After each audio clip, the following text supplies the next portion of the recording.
Olá, sejam todos muito bem-vindos à nossa sexta semana de estilo de vida. Eu estou muito empolgado, muito animado por aquilo que Deus vai fazer nesse período que a gente vai estar se aprofundando e aprendendo mais de Deus, mais de Jesus. Eu tenho certeza que Ele vai falar conosco. Nessa primeira sessão a gente vai estar falando sobre liderando a si mesmo e mais especificamente sobre caráter, o que é o caráter, qualidades bíblicas do caráter e desenvolvendo um caráter cristão. Logo depois, na segunda sessão, a gente vai estar vendo a vida com os outros, amando as pessoas, a importância do amor e o exercício do amor. Eu tenho essa convicção que essa aula pode sim impactar nossas vidas para sempre, pode sim nos transformar na semelhança de Jesus e eu estou cheio de expectativa pelo aquilo que Deus vai fazer em nós. E eu creio que agora é uma boa ideia da gente orar juntos para que Deus venha me usar, porque eu tenho certeza que por mais que a gente vai estar aqui vou poder expor coisas e definições, eu creio que Deus está envolvido nesse processo de aprendizado, Ele quer falar aos nossos corações, então vamos se juntar em oração nesse momento. Pai, obrigado pelo privilégio que é poder estar aprendendo sobre Ti, Senhor. Nós cremos que Tu se alegra em se revelar a nós. E que a gente hoje venha conhecer mais de Ti, Jesus. Espírito Santo faz aquilo que só Tu pode fazer, que é transformar as nossas vidas, que é trazer convicção a nós, Senhor, para que a gente venha entrar em tudo aquilo que Tu tem para nós, Papai. Faz o Teu querer, é nossa oração, no nome de Jesus, e todos juntos dizemos amém, amém. Falando agora na sessão 1 sobre caráter, eu creio que a gente vai ter que poder definir um pouco do que se trata o caráter. Para isso eu trouxe algumas definições, uma delas é essa: a realidade e qualidade interior em que os pensamentos, a fala e a decisão, o comportamento e as relações estão enraizados. Como tal, o caráter determina o comportamento, assim como o comportamento determina o caráter. A gente também vê uma maneira de talvez expressar o que é caráter. O caráter é o que você é no escuro. Talvez aquilo que ninguém poderia ver e você sabe que está lá e isso sim define também o seu caráter.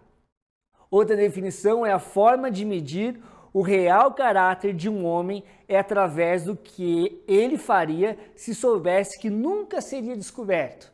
Gente, aquele sonho talvez de criança, tudo que pudesse fazer, ninguém pudesse saber. Sabe que a gente pode entender que caráter pode ser visto dessa maneira também, aquilo que a gente faz com as motivações que a gente tem, talvez quando ninguém saberia como é que a gente agiria.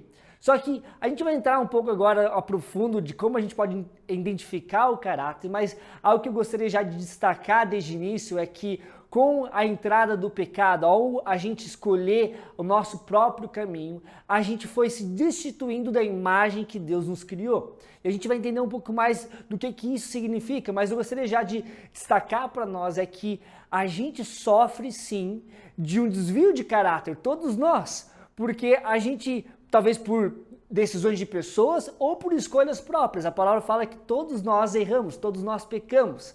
E também a gente entende que o nosso pecado afeta as pessoas. Talvez hoje você se define de uma maneira porque você escutou de alguém falar que você é assim. Ou você falou, olha, você é mentiroso por você talvez ter mentido. Eu gostaria de já desde o início falar que as nossas fraquezas, os nossos erros não nos definem. E isso é maravilhoso, isso sim é boas novas. Que a gente pode se entender que o nosso Deus quer desenvolver o nosso caráter. E a gente vai poder entender como é que Deus desenvolve o nosso caráter, mas é super importante entender que nossos erros não nos definem, entender que sim, nós somos pecadores e os nossos pecados sim têm efeitos em nós, assim como em pessoas. Mas Deus quer restaurar as nossas vidas. Deus quer realmente que a gente entenda o nosso real caráter. Olha que passagem linda que está em Efésios, capítulo 4, versos 22 ao 24, e eu vou ler do verso 22. Quanto à antiga maneira de viver, vocês foram ensinados a despir-se do velho homem, que se corrompe por desejos enganosos, a serem renovados no modo de pensar e revestir-se do novo homem, criado para ser semelhante a Deus, em justiça e em santidade, provenientes da verdade. A gente também entende que Jesus é a verdade e a vida. E a gente vai entender um pouco por que a gente pode nos conhecer nos olhando para Cristo. Primeiro, a gente tem que entender que nós somos criados segundo a imagem de Deus. Em Gênesis fala que o homem e a mulher foram criados à imagem de Deus. Isso é algo que deveria explodir a nossa cabeça, porque quando a gente olha para Deus, a gente entende que o nosso Deus ele é perfeito, que o nosso Deus é um Deus criativo, que o nosso Deus é um Deus bom, é um Deus íntegro, é um Deus que, se a gente for falar todos os atributos de Deus, a gente passaria horas aqui falando, mas o nosso Deus ele é incrível. E a palavra fala que nós somos feitos à imagem e semelhança de Deus. Isso é algo incrível, isso é algo totalmente surreal, porque a gente olha para Deus, um Deus perfeito, um Deus que criou os céus e a terra, Deus que colocou detalhes em todas as coisas. É o Deus que nos criou, a palavra fala que nós somos feitos de maneira especial e admirável. Eu creio que ao olhar para Deus a gente pode também se conhecer. E quando a gente entende que Jesus é a imagem do Deus invisível, a gente vê em Colossenses 1,15 diz: o Filho é a imagem do Deus invisível.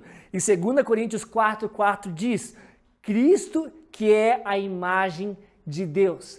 Se a gente quer realmente ver a nossa verdadeira imagem, aquela que talvez a gente hoje não consegue ver porque por causa do pecado, por causa de erros de pessoas, talvez por causa dos nossos próprios erros, a gente tem que olhar para Jesus e entender que nós somos feitos dessa maneira. Então, se a gente quer se conhecer, nós temos que olhar para Jesus.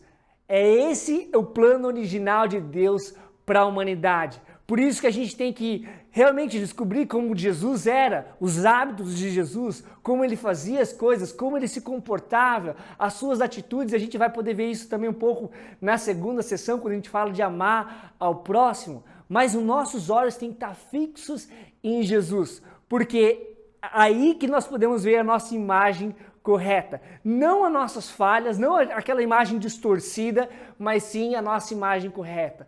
Um exemplo que eu gosto de dar para explicar isso é que talvez alguns de vocês já escutaram contar essa história, mas no tempo que eu estava na Austrália, eu vivi numa casa, gente, que era, não sei se você já ouviu falar daqueles acumuladores, tem até um programa que fala de história de pessoas assim, mas nessa casa que eu morava, as pessoas eram tão acumuladores ao ponto que você entrasse na casa, você acharia que ela já estaria abandonada talvez por uns 10 anos.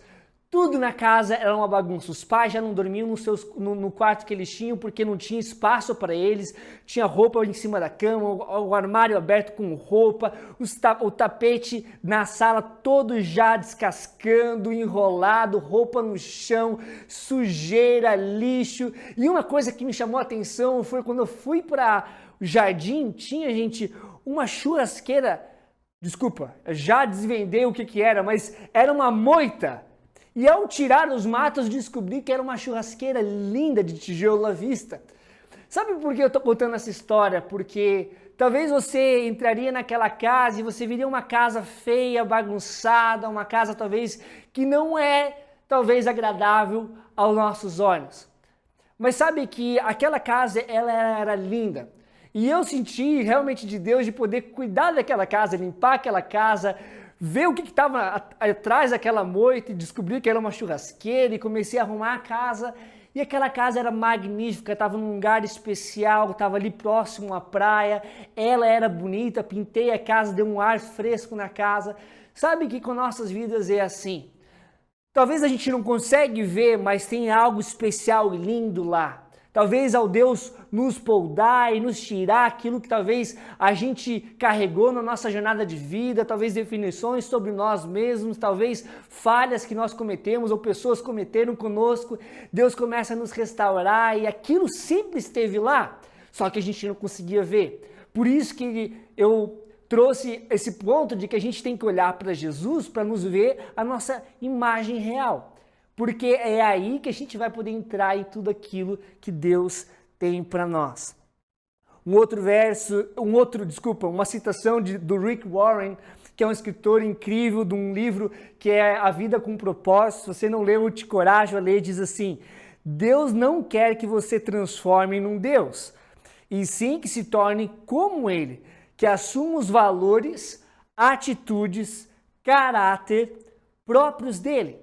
Então, Deus está interessado em que nós sejamos como Ele, com os valores que Ele tem, aquilo que Ele valoriza, que nós venhamos valorizar também, com as atitudes que Ele tem, que a gente também venha ter atitudes semelhantes a Deus e que o nosso caráter venha a ser tornado como um caráter de Deus. E que incrível pensar que a gente pode sim se transformar nisso, que a gente pode sim tomar a imagem pela qual a gente sempre foi feito, qual sempre foi o plano original de Deus. Algo que é interessante a gente pensar é uma tensão que a gente tem entre nosso caráter e os nossos dons. Sabe que todos nós temos dons, Deus nos dá habilidades e dons. Talvez para você é algo natural cantar e você tem uma voz linda. Esse literalmente não é o meu dom, mas Deus me deu outros dons. E Deus distribui dons e Deus pode desenvolver dons. Talvez aquilo que talvez você ache que nunca foi o seu dom, Deus pode desenvolver. Por exemplo, para mim, não que seja algo que para mim é super fácil, mas hoje eu leio muito em público, mas foi sempre o meu maior medo. Mas eu consegui desenvolver isso, essa habilidade. O que eu estou querendo dizer agora com relação a essa tensão entre os nossos dons e o nosso caráter? É que muitas vezes a gente pode ter um dom incrível, mas o nosso caráter não está desenvolvido. Quando a gente tem isso, a gente vai ser refém dos nossos próprios dons. A gente pode se tornar mais uma estatística. Eu não sei se você já se deparou com a história de alguém que tinha um dom incrível e lindo, talvez alguém famoso, alguém talvez que você goste de escutar, algum músico, que a gente vê talvez destruindo a sua vida com as drogas ou com outras coisas. Muitas vezes a razão pela qual é porque o caráter não foi desenvolvido, mas o dom estava lá. E a nossa sociedade, ela olha para os dons, ela exalta os dons, ela coloca os dons numa plataforma em qual muitas vezes o caráter não está lá. Então Deus quer desenvolver o nosso caráter para que a gente possa também usufruir dos dons de uma maneira saudável, aonde os nossos dons não se tornam o mais importante ou aquilo que talvez está mais em destaque, mas que o nosso caráter venha sustentar os nossos dons. E aí sim nós podemos entrar em tudo aquilo que Deus tem para nós, onde a gente permite que Deus desenvolva o nosso caráter, e aí sim, junto com o nosso dom, Deus pode fazer algo incrível, algo talvez que você nunca imaginou ou pensou. Então, eu creio que o nosso desejo tem que ser: Deus desenvolve meu caráter. Ele pode te falar, qualquer crescimento, ele nunca talvez é algo simples ou fácil, ou como eu posso dizer, talvez não é algo que vai ser talvez dolorido. Eu creio que pode ser sim fácil, porque eu creio que Deus traz transformação a nós, a gente pode confiar no Espírito Santo e a gente vai entender um pouco sobre isso. Não é algo que a gente tem que dobrar nossos esforços, mas a gente tem que confiar que Deus está assim nos transformando, mas pode sim ser doloroso. Crescimento pode sim vir com dores, talvez vão ter que lidar com feridas que a gente nunca quis lidar, coisas que talvez a gente quis se esconder e falar, não, Deus, não. Aí você não quero mexer nisso, para mim já foi demais, talvez essa área de relacionamento já tá para mim uma bagunça, eu não quero mexer nessa área, ou talvez essa área do perdão, de perdoar o meu pai ou minha mãe ou aquela pessoa que me agrediu, eu não quero tratar, e Deus quer sim desenvolver isso, para que Ele possa sim desenvolver o nosso caráter. Ele quer trabalhar nessas áreas. Ele quer que a gente venha com um livro aberto a Ele, mesmo Ele nos conhecendo, mas que a gente seja sincero diante dEle, e assim Ele pode desenvolver o nosso caráter, quem nós somos. Por isso que é muito importante a gente permitir que Deus desenvolva o nosso caráter, porque assim a gente vai também poder usufruir dos dons que Ele já colocou nas nossas vidas. Quantos aí me dizem amém? Agora falando, o caráter deve refletir uma consistência entre o mundo interno e o externo. Aquilo que está dentro é consistente com aquilo que está sendo externalizado. Muitas vezes a gente vive realmente numa sociedade onde o externo nem sempre representa o que está dentro. A gente está, talvez, na era dos filtros, né, gente? A gente coloca filtros para as coisas, a gente quer que as pessoas, talvez, olhem para nós e venham, tá tudo ok com ele, tá tudo certo com ele, tá sorrindo, tá bem ajeitado, tá com o cabelo feito, mas isso não é o mais importante. Se isso não for alinhado, consistente com aquilo que está interior, talvez o exterior está lindo, mas o interior está quebrado, o interior talvez está realmente sangrando. E Deus quer que a gente venha ter consistência entre o nosso interior com o nosso exterior. Uma passagem que está em Mateus capítulo 5, verso 8, diz assim: bem-aventurados os puros de coração, pois verão a Deus. Sabe, Deus quer que o nosso coração seja puro, que o nosso coração seja íntegro, e isso sim está conectado ao nosso caráter. A palavra fala que Deus vê os nossos corações. Fala que os homens veem a aparência, mas que Deus foca nos nossos corações. E Ele também nos recompensa pelo nosso coração. Quando a gente tem um coração puro e aberto a Deus, Ele pode fazer algo magnífico nas nossas vidas. Mateus 5, verso 8, na mensagem, diz assim: abençoados são vocês que puserem em ordem o seu mundo interior, com a mente e o coração no lugar certo. Eu acho incrível isso, porque essa tradução coloca a mente e o coração no lugar certo, onde a gente pode focar naquilo que a gente deveria focar, onde a gente pode focar, assim como dizem Filipenses, em tudo aquilo que é puro, em tudo aquilo que é digno de louvor. A gente coloca nosso foco, nossos pensamentos nisso. O nosso coração também está guardado em Deus. Provérbios fala que do nosso coração a nossa vida depende do nosso coração. Então guarde o teu coração, Provérbios fala, e a gente tem que guardar os nossos corações, guardar os nossos pensamentos, assim como também a palavra diz, colocar nossos pensamentos em cativo, ter a mente de Cristo, e esse é o desejo de Deus para nós. Assim vocês poderão ver Deus no mundo exterior. Muitas vezes a gente não consegue ver Deus porque a gente está tão preso a talvez aquilo que aconteceu por nós, ou talvez aquilo que a gente se vê como vítima, e Deus quer trabalhar isso no nosso coração, e quando Ele começa a trabalhar no nosso coração, a gente também começa a ver Deus, como Deus orquestrou todas as coisas para que a gente pudesse ser restaurado, como Ele nos colocou no lugar certo, como Ele esteve sempre conosco, por mais que quando a gente tomou decisões talvez contrárias a Deus, Deus sempre esteve ali, e a gente começa a entender isso e ser visível para nós, como Deus sempre foi fiel. É um Deus que nunca muda, um Deus que sempre é bom, é um Deus que a misericórdia se renova a cada manhã, e a gente começa a entender isso. Sabe que um entendimento errado sobre Deus vai determinar também a maneira que nós vivemos. Se a gente vê um Deus que nos pune, um Deus que está lá em cima tentando achar os nossos erros, a gente talvez vai ver uma vida onde a gente não quer ser aberto a Deus, onde a gente não quer abrir o nosso coração a Deus, e isso sim vai afetar também o desenvolvimento do nosso caráter. Então Deus quer que a gente entenda que Ele é um Deus amoroso, que Ele é um Deus paciente, que Ele é um Deus que está disposto sim a nos transformar, e Ele quer sim nos levar para uma vida que a gente nunca imaginou. Ele não é um Deus que quer nos julgar ou culpar, mas sim que a gente vive uma vida livre. A palavra fala que aqueles que estão em Cristo Jesus não há condenação. Ele quer que a gente viva tudo aquilo que Ele tem para nós. Os nossos motivos são importantes. Agora falando do nosso coração, das nossas intenções, daquilo que talvez as pessoas não veem. Os nossos motivos são importantes. Nós precisamos fazer as coisas certas pelos motivos certos e com as atitudes corretas. Uma passagem com relação a isso está em 1 Coríntios, capítulo 13, verso 3. E diz assim: ainda que eu dê aos pobres tudo o que possuo e entregue o meu corpo para ser queimado, se não tiver amor, nada disso me valerá.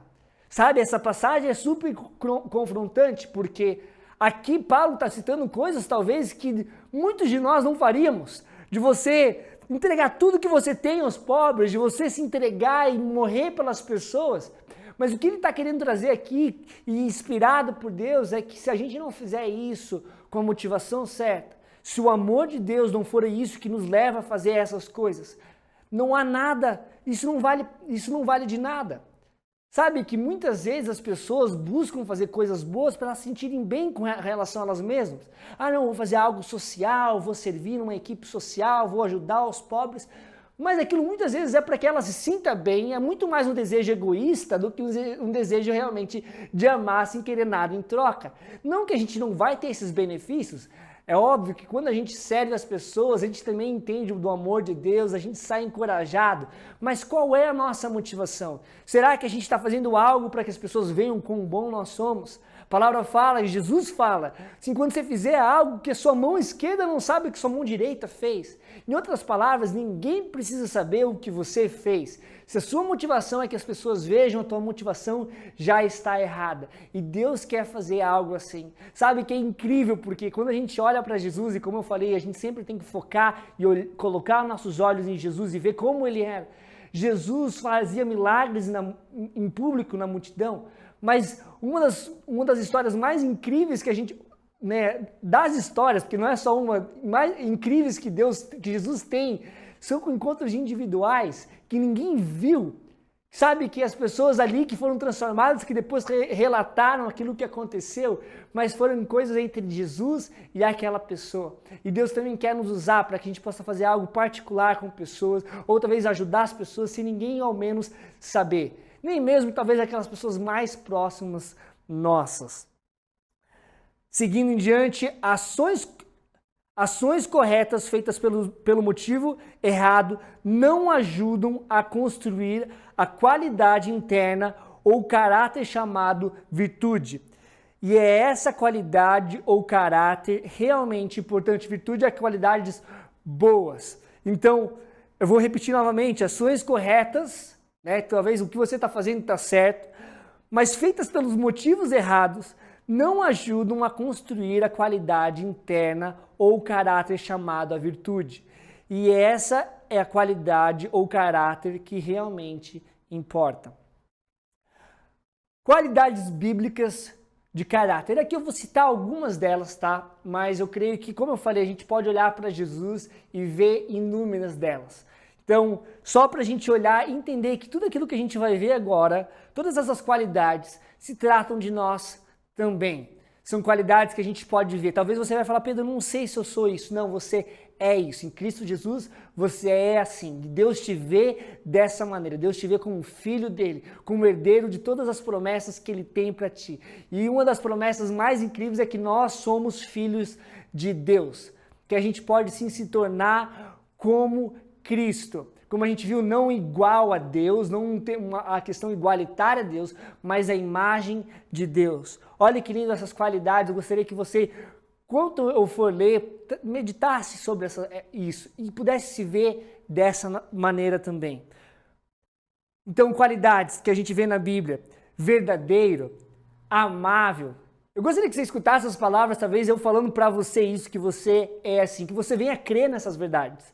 Você é verdadeiro, você é amável, você é leal, você é sincero, você é humilde, você é honesto, você é paciente, você é gentil, você é pacificador, você é fiel, você é obediente, você é puro, você é misericordioso, você é persistente, você tem contentamento, você é compassivo, você é manso, você é atento às necessidades dos outros, você é acolhedor. E aqui eu poderia seguir, e eu espero que isso tenha marcado o teu coração agora. Sabe, uma prática talvez para você é colocar os seus atributos, essas qualidades que você vê em Jesus, coloca no papel. Faça um exercício, vá para o seu espelho e comece a declarar isso. Eu sou leal, eu sou paciente. Por mais que talvez você tenha dificuldade de lidar com essa paciência, declare isso sobre a sua vida, que eu creio que você vai poder ver isso se tornando realidade. Comece a declarar aquilo que se alinha com a palavra de Deus e não com aquilo que se alinha, talvez, com aquilo que você pode ver agora. Talvez o que você pode ver agora são, talvez, defeitos, talvez limitações, mas Deus não quer que nós focamos nas nossas limitações, mas que a gente venha focar na capacidade de Deus de nos tornar dessa maneira, porque é assim que nós fomos feitos.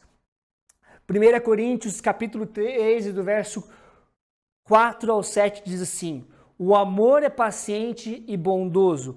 O amor não é ciumento, nem presunçoso, não é orgulhoso, nem grosseiro, não exige que as coisas sejam da sua maneira, não é irritável, nem rancoroso, não se alegra com a injustiça, mas sim com a verdade. O amor nunca desiste, nunca perde a fé, sempre tem esperança e sempre se mantém firme. Quando nós entendemos que Deus é amor, que Jesus é a imagem do Deus invisível, a gente pode, ao invés de amor, colocar Jesus aqui, falar: Jesus é paciente, Jesus é bondoso, Jesus não é ciumento, ele não é presunçoso, não se orgulha. E a gente poderia continuar, mas eu queria te colocar outro desafio.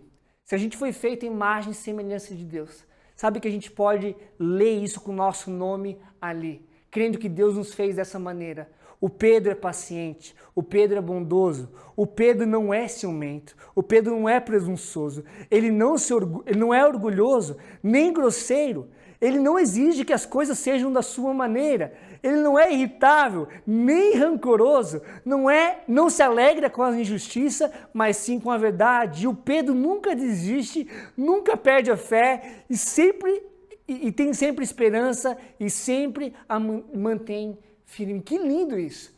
Sabe, talvez você pode falar: Pedro, talvez eu nunca vi dessa maneira, mas eu posso dizer, quando a gente olha a Bíblia, a gente entende que nós somos feitos à imagem e semelhança de Deus. Nós podemos crer que essas atitudes, que esses atributos são para nós também. O Sermão do Monte, a gente vê inúmeros exemplos daquilo que Jesus coloca para a nossa vida, para o nosso estilo de vida, que determinam também o nosso caráter. Eu vou te encorajo a ler do capítulo 5 ou 7 no seu tempo, mas aqui eu vou ler alguns versos. Capítulo 5, versos 21 a 22 na mensagem diz assim: vocês conhecem bem o mandamento antigos: não matarás, pois eu afirmo que qualquer um que guarde rancor do irmão é culpado de assassinato. Chame o seu irmão de idiota e você corre o risco de parar num tribunal. Chame a sua irmã de burra e estará no limiar do inferno.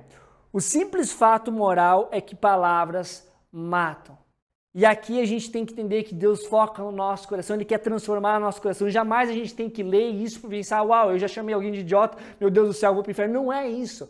A gente tem que olhar e entender que nossas palavras, elas sim podem gerar vida, assim também como elas podem gerar morte. Deus fazendo a gente da imagem e semelhança dele, assim como Deus olhou para a criação e falou que haja luz e houve luz, Deus quer colocar suas palavras para que a gente possa tornar a existência aquilo que talvez ainda não existe, na vida das pessoas e nas nossas próprias vidas. A gente pode declarar para aquela pessoa talvez que tem dificuldade de ser paciente, falar: essa pessoa é paciente, essa pessoa, ela talvez está agindo dessa maneira, mas ela é bondosa. E é assim que a gente tem que fazer com as pessoas, assim também como nós mesmos. Por isso que eu acho lindo, quando a gente falou da descrição de amor e a gente olha o principal mandamento, e a gente vai entender um pouquinho mais sobre isso, mas fala que ame a Deus e ame o teu próximo como a ti mesmo. A mesma maneira que você se ama, e Deus quer que você se ame, que você tenha um amor a si próprio, você se veja dessa maneira, você também veja as pessoas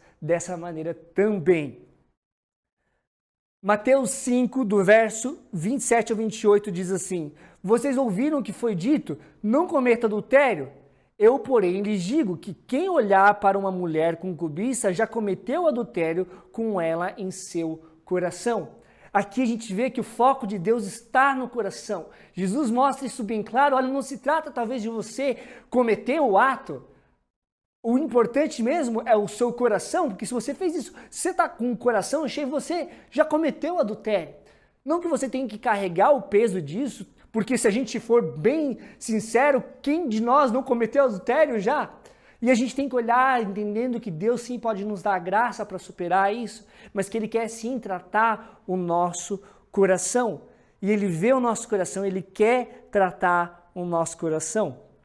1 Tessalonicenses 5, do verso 14 ao 15. Sejam pacientes com todos e atentos às necessidades individuais. Cuidem para que quando estiverem nervosos, vocês não ofendam os outros. Procurem o melhor em cada um. Olha que lindo! Procurem o melhor em cada um e façam sempre o melhor para que puderem, para despertar o que há de melhor no irmão. Aquilo que eu falei, a gente declarar palavras de vida também para os nossos irmãos, por mais imperfeitos que eles sejam, assim como nós também somos imperfeitos. E agora a gente vai poder entrar sobre desenvolvimento de um caráter de Cristo e a gente vai estar vendo isso na nossa segunda sessão. A gente se vê daqui a pouco.